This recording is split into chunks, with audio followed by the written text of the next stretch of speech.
The Chelsea fans in the Transfer Tavern are still rueing the errors that led to Chelsea's anticlimactic end to the season. The Blues looked on course for a top-4 finish for most of the campaign, but an inability to grind out results was their downfall in the end.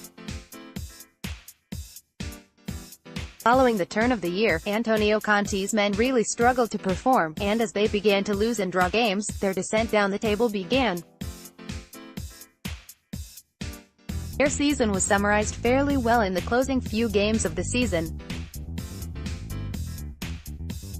After a solid run, they managed to beat Liverpool, which gave them a real chance of finishing in the top 4. However, a draw and a loss to Huddersfield and Newcastle left them licking their wounds once more, and that's been a tale of their campaign. Antonio Conte certainly needs to take some of the blame for the result, but it can't all fall on his shoulders. There have been a few underperforming players in the Chelsea squad that have to take some blame, given how high expectations were at the start of the season. If they had done well, we may be seeing an entirely different top 4 right now. With that said, Conte has these two Chelsea players to blame for missing out on the top 4 this season. Alvaro Morata had huge shoes to step into, given that he was replacing Diego Costa at Chelsea. However, it's fair to say that he has performed well below par at Stamford Bridge this season. The disappointing Spaniard hasn't been able to keep his consistency levels high, with a strong start to the season contrasted with a terrible middle and an even worse end.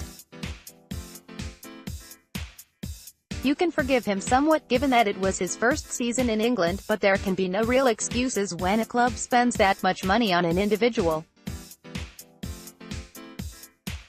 Next season, he must do better. Eden Hazard. This might seem unfair, and to be honest, it may be. Hazard has been one of Chelsea's better performing players this season, but it can't be doubted that he hasn't been at his best.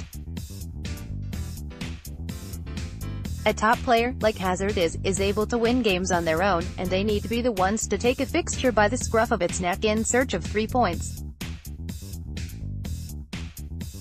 Belgian simply hasn't done that this season. His stats reflect that, having bagged just 12 goals and 4 assists.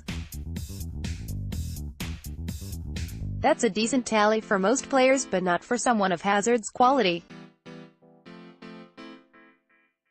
He's fallen well short of the likes of Kevin De Bruyne and Mohamed Salah this season, and that's been the difference for Chelsea.